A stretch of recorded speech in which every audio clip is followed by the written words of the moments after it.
thank everyone who has subscribed to my podcast. It means a lot to me. I'm at 149 subscribers. Let's try to get to 160. Welcome back, folks. It's another episode of Are You Smarter Than a Libertarian? I'm your host, Jeff, and today we're diving into the life of a man whose ideas have influenced politics, economies, and, well, bad decisions for more than a century. You know him, you love to hate him, Mr. Karl Marx. That's right, ladies and gentlemen, the man who said workers of the world unite, while probably never lifting anything heavier than a quill pen. But hey, he wasn't exactly trying to create a gym membership empire. He was working on something else, revolution, and not the fun kind where we throw parties. Born in 1818 in Trier, Germany, Marx had what some might call a privileged upbringing. His dad was a lawyer, no working class hero here. But Karl, well, he wasn't content with just being part of the bourgeoisie. He wanted to rewrite the rules.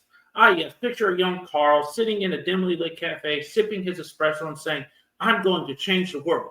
But first, let me finish this existential poetry. Now, let's get into the big stuff. Marx's Communist Manifesto, written in 1848, became the manifesto for revolutionary movements everywhere.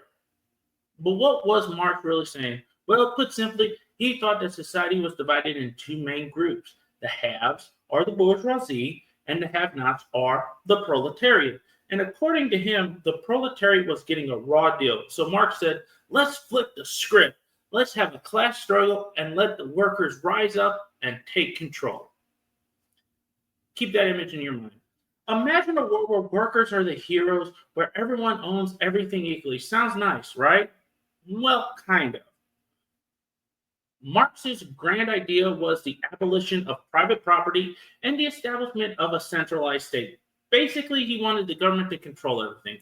That's right, folks. Karl Marx wasn't just about overthrowing the rich. He was about creating a whole new system where everyone got a piece of the pie, except no one actually baked the pie.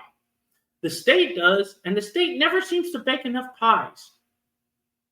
Now, fast forward a few decades, and Marx's idea inspired a number of revolutions, most famously the 1917 Russian Revolution. Lenin, Stalin, and other big names like Trotsky in communism followed Marx's playbook, and well, let's just say it didn't exactly work out like Marx had imagined.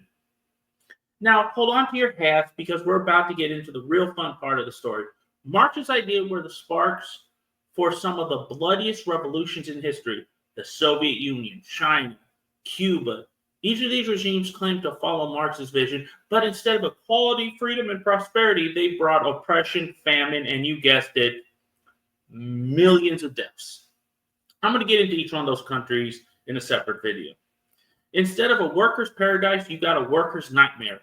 The state took over, but it turned out that the government wasn't all about giving people power. They were about consolidating it for themselves, and that's the problem with a utopia like that. Thank you for watching.